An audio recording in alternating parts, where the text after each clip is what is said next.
You're listening to Mondays Unfiltered, the podcast for anyone who's accepted that work is inevitably work.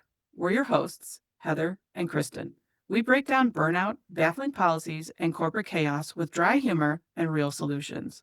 Grab your coffee and whatever optimism survived the weekend, Mondays have begun. A little about us. Chris spent decades helping executives shape brands and craft messages that inspire, and I built systems that actually made those visions work behind the scenes and kept people from falling apart in the process. Thanks for joining us today. Hi, welcome to Mondays Unfiltered. Glad to see you back. When you hear these words, we're implementing a new program. I'm sure a flood of emotions comes over you. So today we're talking about too many tools and some of the challenges that can be had in that space, but also how you can flip the script on it. So Kristin, as always, has some stats for us and some things to get us started. Cool. Yeah, so I think Heather hit the nail on the head. It's it's like, oh my gosh, we have another piece of software we have to learn and juggle between. And so I found, and some of these aren't that recent, but they're still relevant. A WorkJoy article that said people typically spend 59 minutes a day looking for information in tools. And most employees surveyed, and I think this was from an SHRM report, said most employees, 82% that were surveyed, say tool overload harms efficiency, and more than 40% of the organizations have already cut or eliminated tools to reduce complexity. So to reflect this challenge, today's movie quote is from The Matrix. And I don't know who said it, but it says there's too much information to decode. And I think we've all been there, and having to have too many tools to deal with. And so instead of increasing productivity, it decreases it. And it also kind of shuts you down if you have to learn one more thing and, you know, kind of step away from your regular cadence just to learn something new. Um, One other thing, because I sold software, what are called customer data platforms, and basically they are completely set up to take in data from all of your tools to learn about your customers so that you can talk to your customers properly. And typically, really large companies buy them. And I had one very, very, very large company I was working with, and their CTO, they had 4,000 different pieces of software. 4,000. And the CTO said, uh, we have a lot of duplication. We're going to knock that down to 500. This is somebody you were selling to? Yes. Now, Whoa. thank God our tool was not one of the ones that was going to be, because no, I know we had such a unique application or a way of processing data that they needed it. It was part of their core. It was for their marketing. But yeah, I think we talked a little bit about it, but it's like every time you have a new department head coming in, they want to use their tools, they bring Yeah. their people, and you had a really good anecdote, Heather, about how many tools go unused. Oh, yeah. I mean, there's so many companies out there that buy stuff and then they never utilize it, or at least even don't utilize it to its full potential. So, like, even a company that I had worked for was selling services, they were selling software, and they would tell the potential clients on how they could be utilizing it within their organization. But then internally, we were not utilizing it to its fullest potential. And there were also committees that were being formed to, like, what at the time I was in project management and we were learning how to use Monday.com, or we were learning how to use Power BI or whatever to manage reporting and try to find the best use for getting information to turn it into data, to turn it into information so that we could support these organizations. And there was a committee that was formed to find out how many different project management programs that we had. At the time, we had 15 different project management programs working across the country. 15? 15 We had 15. 92 offices, and the problem was that each region had autonomy at the time. So they could make Hmm. decisions on their own of like if I'm the main partner in this line of business, I could make sure my team was using this, swipe my credit card and get it up and running. So within even those 15 organizations, there were multiple teams of people using them. And so we had experts in all these different companies, and they're like, we're going to drill this down from 15 to 3.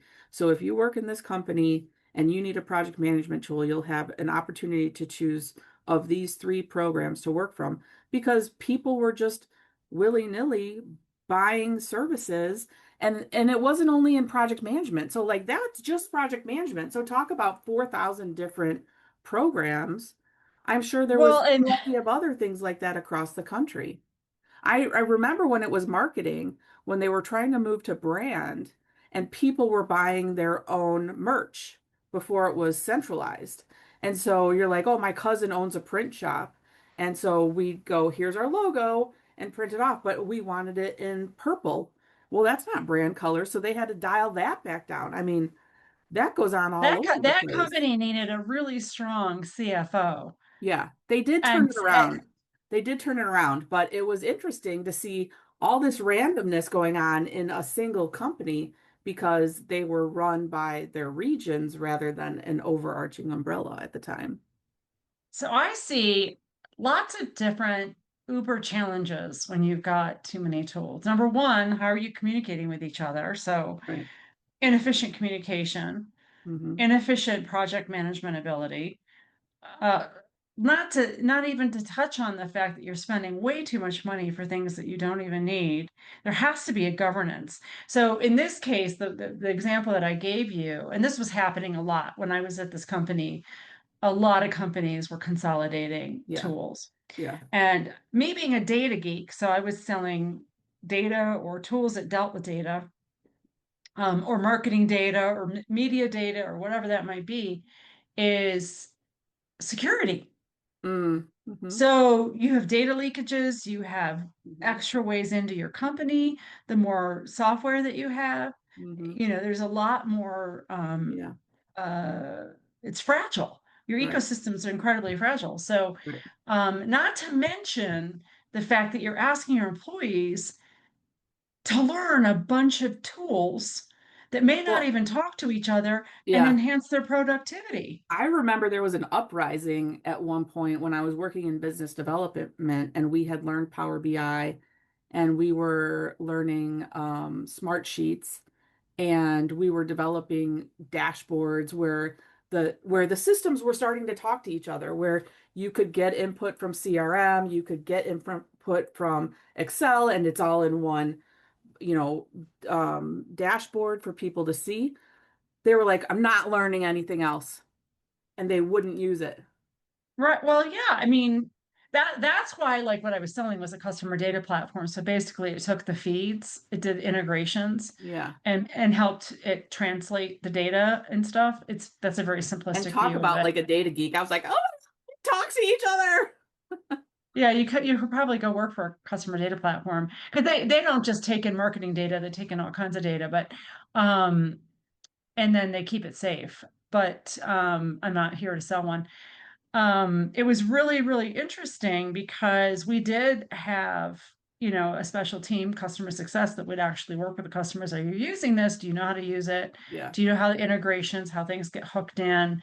But oftentimes what would happen is you're coming in and somebody bought something like you just said, and then, oh, I like this one.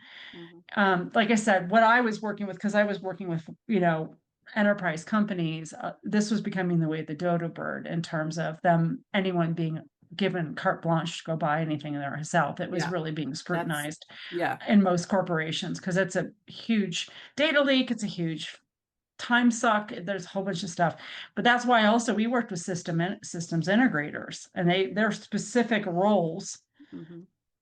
Capgemini or whatever, is to come in and help integrate these tools. Hmm. But I think you brought up a really good point is having common dashboards. Hmm. and a common language. Like, so I'm a Yeah. communications geek, right? Mm.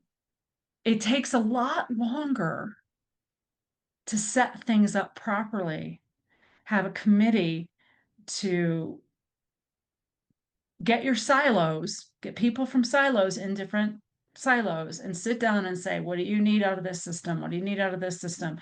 What is the key data? And again, that goes back to kind of the top down Yeah. I was gonna is say top down.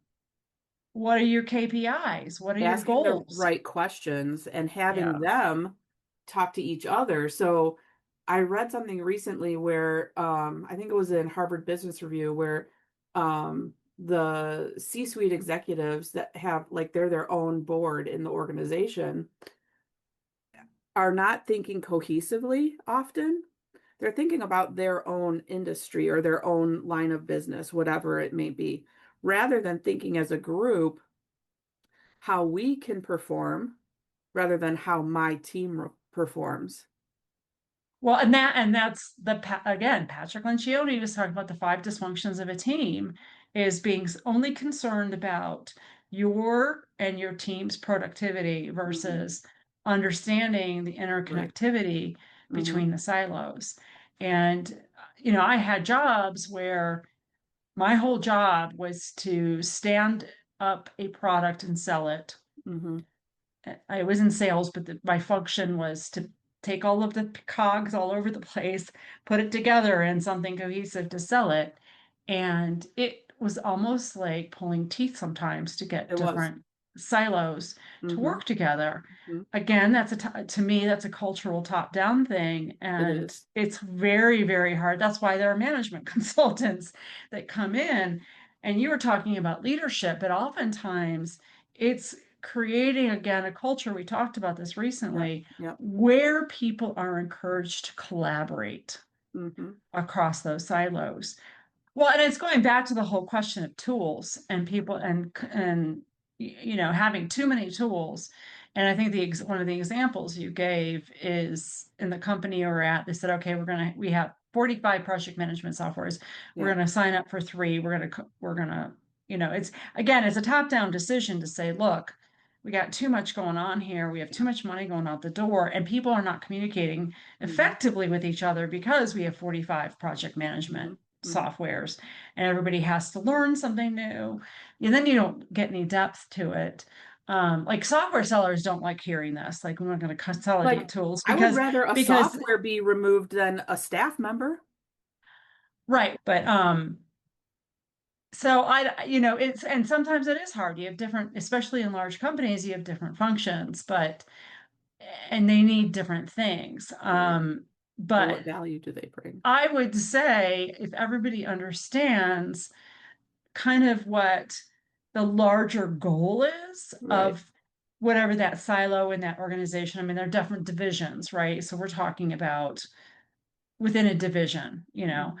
there are different divisions, but understanding and being very clear about what the mission is and Right. what the financial goals or whatever customer service goals, whatever those goals are, being really clear about that, then understanding what do you need to support those goals. Right. What kind of tools do you need? What kind of tools do you need to communicate? Is it effective? Does it take people too long to understand them?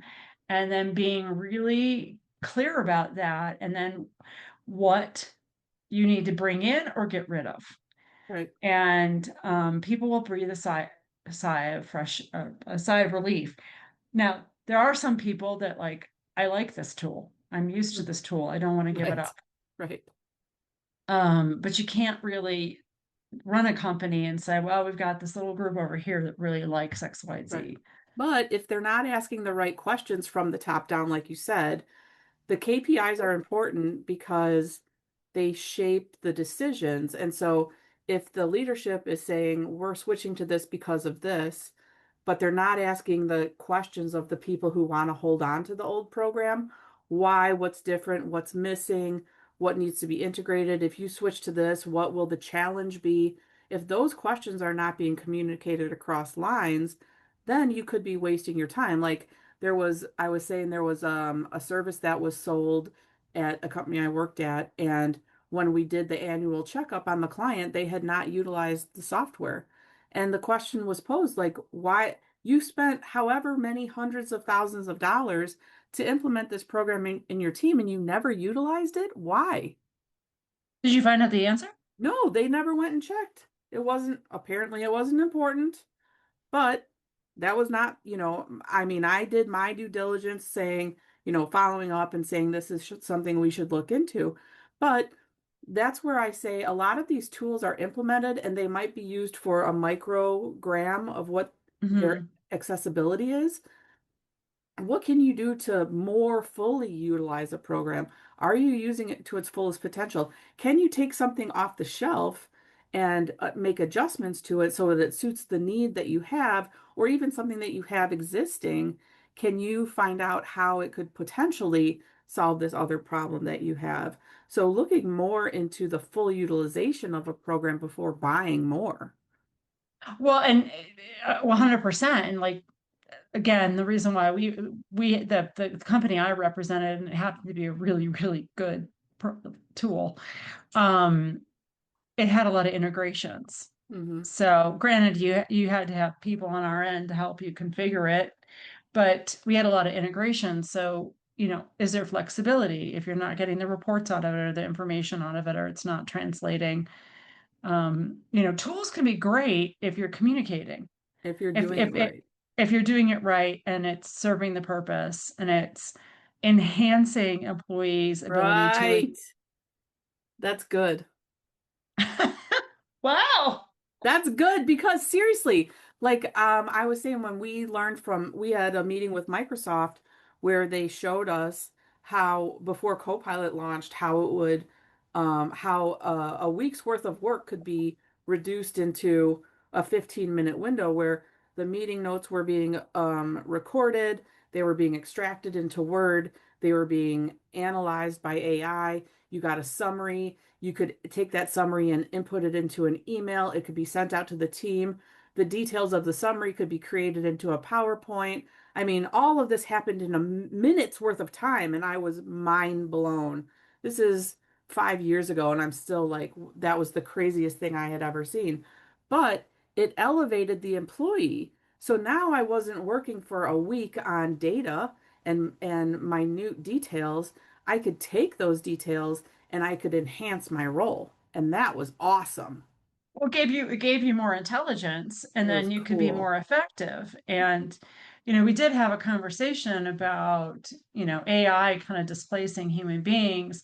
At my The general understanding is Yeah, and in reality, it just can enhance the work that you do, and it can make the mundane things easier. I was watching.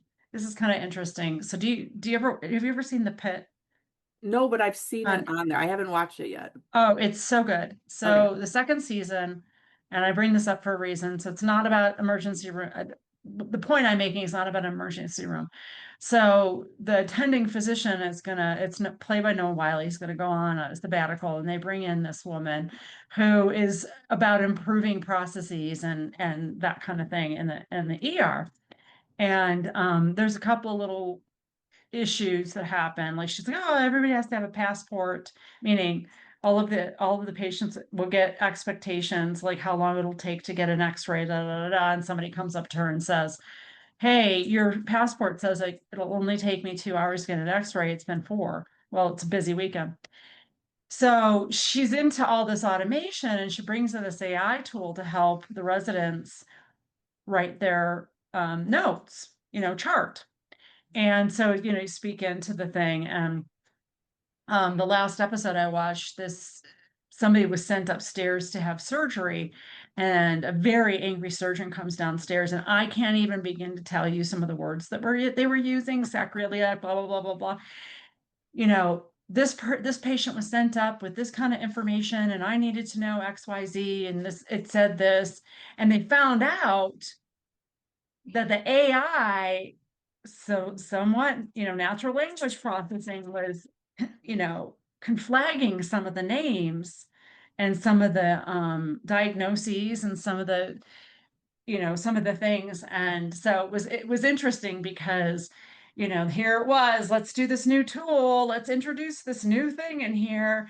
Um, emergency rooms are fast and furious, and here they're trying to do a new tool in one day in a really busy day, and it was failing. And Yeah. two, it could be to a detrimental degree, To to someone's life. somebody's life.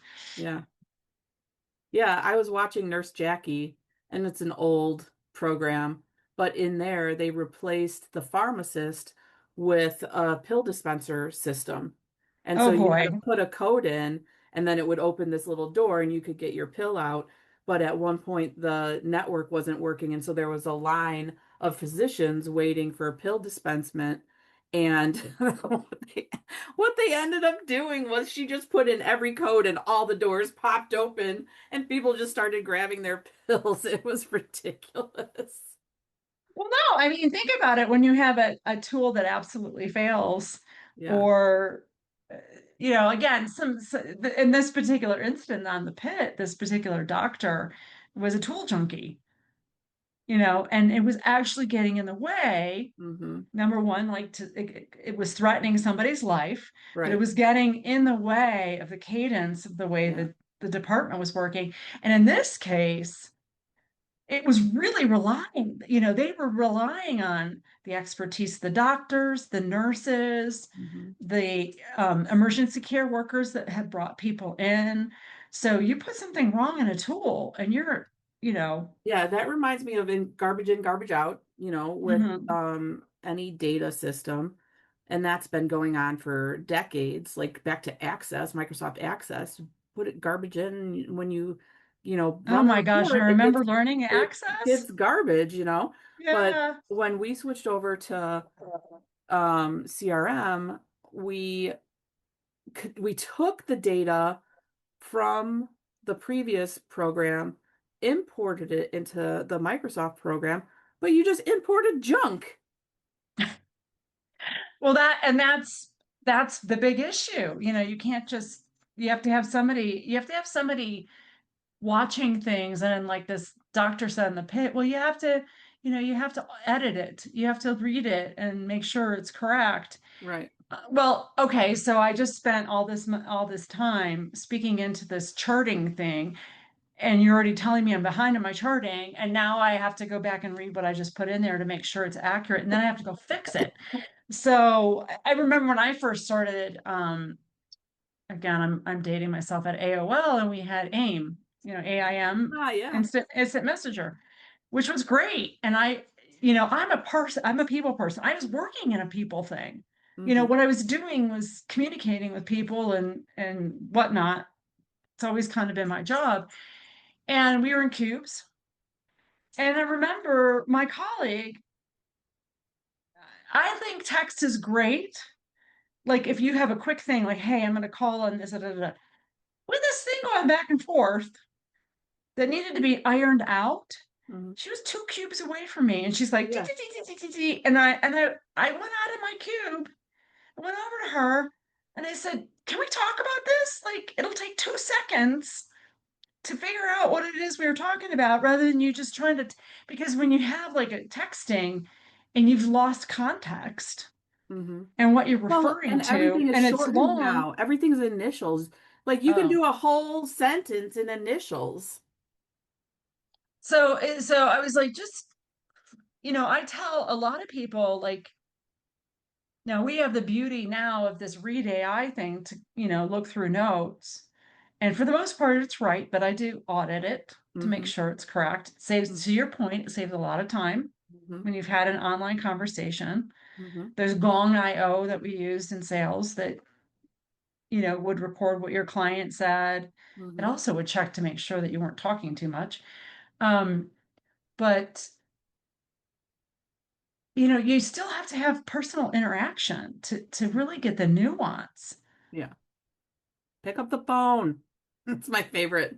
Just Pick up the pick up the phone, go talk to phone. somebody, like talk to a human being Yeah, but because people you are you afraid solve now. the issue so much quicker if you just have a Hmm. conversation about it. And Hmm. then once you've kind of set the baseline, then you can have a text back and forth. Hey, did you mean Yeah. Wednesday or did you mean Friday? Right. Then you can go back to it, but to try but again, relying on too many tools and not communicating. Well, look at us starting our own businesses. There's so many tools that we had to Oh learn, gosh. create. Like in an office setting, they're already there for you. All you have to learn is how to utilize them and what goes where. But in starting your own business, you have to figure out what it is to use, how to use it, how it's going to implement. I spent so much time learning systems and setting things up before the business actually started moving because there's so many Well, tools now. I think I've gone through 3 or 4 calendar tools and I'm on the testing mode. Mm. So I'm not like you. I didn't set it all up. I have to use it and see how it gels Yeah, I've been and taking advice from people like, okay, you've done this. What have you found that works and working with it that way? And I've been pretty good. There's not many things that I've had to switch over from when I implemented the first version of whatever tool I was using. But there's well, the so beauty many. I know, and you get bombarded, which is now I understand. Well, I did understand, my clients when I was always reaching out to them. They just they had to call through a lot, but um, yeah, being a solopreneur or consultant, you you can choose your own tools. Again, it has to enhance, it has to be easy. My Has to clients have to enhance. be able to engage with me. Hmm. Um, and I use the Read AI to summarize some of my meetings and follow-ups, which are really helpful. But if they have questions, they call me up. Hmm. You I'm know, I'm surprised at how many people I've interacted with that don't have Zoom or that they're like, can we just talk on the phone? I'm like, sure. But it's like I'm so used to doing everything the corporate way that yeah. switching into that, business to client sales is a different animal. So Well, that's and something to consider too.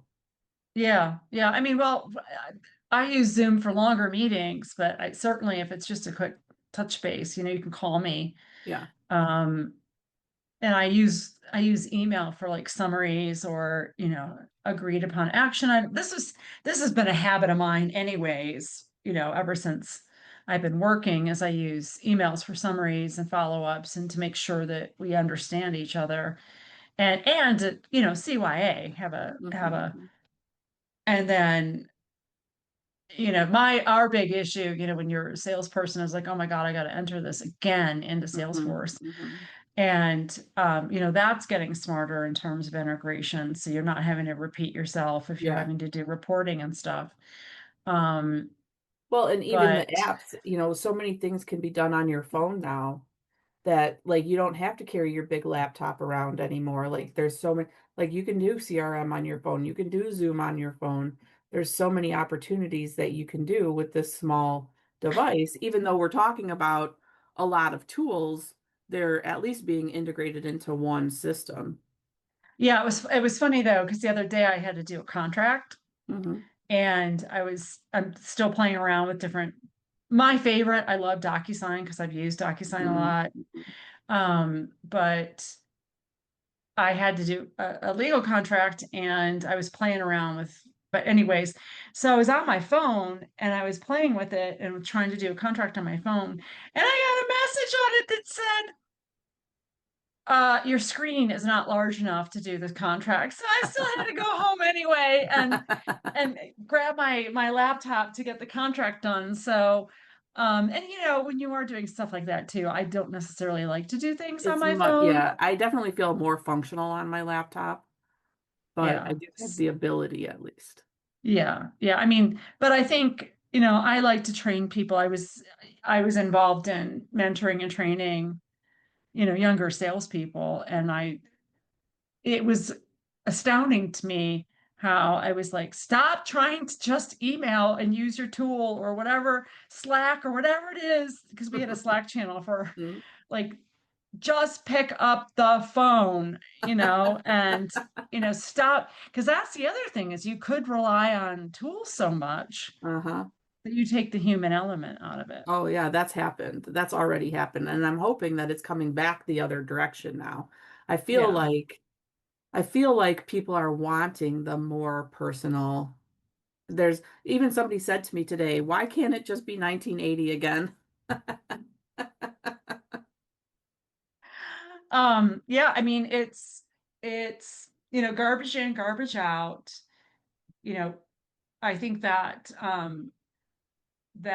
study that I was talking about, I don't know if it was Lovejoy or SHRM, is saying, 59%, it's a time suck. It's a waste Yeah, suck. So yeah. it is something that you really need to pay attention to, and also make sure that you train people to not just rely on, a technological Well, tool and to again, a lot of things communicate. come start with the person, the individual. Take ownership, ask questions, find out what more something can do. Don't just settle for status quo and do everything to the least degree possible just to not get fired, like they said in Office Space.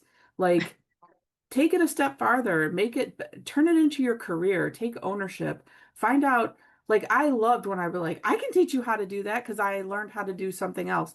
Or I would host a lunch and learn for people and say, hey, did you know that this system can do XYZ? And share information. Don't keep everything to yourself, even though there's so many people that feel like they're protecting their career. I feel like your career is more protected when you're sharing information. That is such a great way to kind of close this out. And, it's interesting because there is such a trend of going back into the office, of requiring people to be in the office. And so I think it's kind of interesting because it's two sides to the coin, right? So there's a lot of fear about people being replaced by AI, but then there's being a requirement that they want people back into the office because they understand Mm-hmm. that employee engagement and not just relying on electronic tools Mm-hmm. really enhances the work. We talked about engagement recently, but it enhances the work experience, enhances the engagement, enhances communication. But Mentoring. being mentoring, yeah, it enhances everything. Being able to, there are studies too. It's kind of related to this, about some schools doing completely away with any kind of tool learning. Yes, I saw that recently that they're taking them away, going back to what are they calling it? Um, I, analog learning. Um, That's how, I mean, granted, we're older. That's how you learned, and yeah, that there's a repetition, relationship. and Yeah. actually the Well, connection between the hand brain. I was just about to say that. Yeah. Yeah. Yeah. So it's really being able to write things out, but also be able to engage with somebody else. Mm-hmm. Again, for most businesses, they're in business to sell something, create a product for other people to buy. It's not like a machine is going to necessarily be interested in clothing or a Mm-hmm. car, or Right. granted, maybe they need to electricity, they need to be plugged in, or they need oil or something. I don't know anything about robots, but so anyway. um so okay, let's try to wrap this up. Too many tools. Do an assessment top down. What do you actually need? What's worthwhile? You can check your licenses, see Mm-hmm. if people Yeah. are actually using them. Are people logging Yes. in and using them? If you have to get new tools as a company, have kind of a committee, and don't just have the uppers have it at the Right. committee. Have people that are actually using them. Mm-hmm. Have aligned KPIs.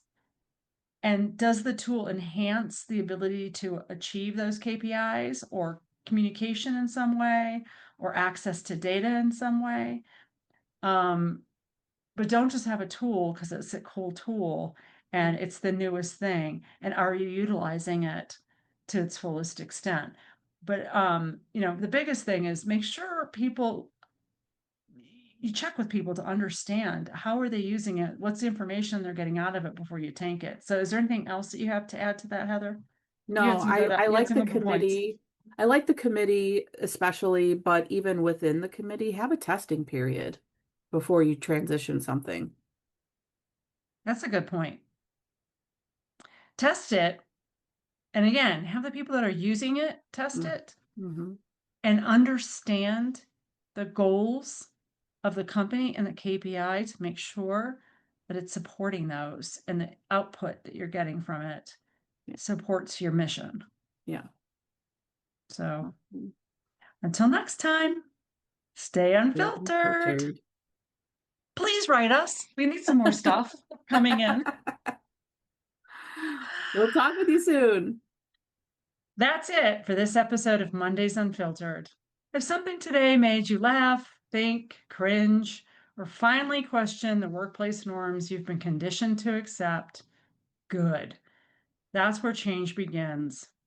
If you enjoyed the conversation, hit subscribe, share the episode with someone who deserves a better Monday, and help us push the movement towards healthier, more human workplaces. And we want to hear your stories, the surprises, the successes, the dysfunction, the burnout, the breakthroughs. Just send them our way. Your experience might shape a future episode. And remember, we can do better, we can be better, and we don't have to tolerate BS just because it feels familiar. Until next week, stay curious, stay courageous, and stay unfiltered.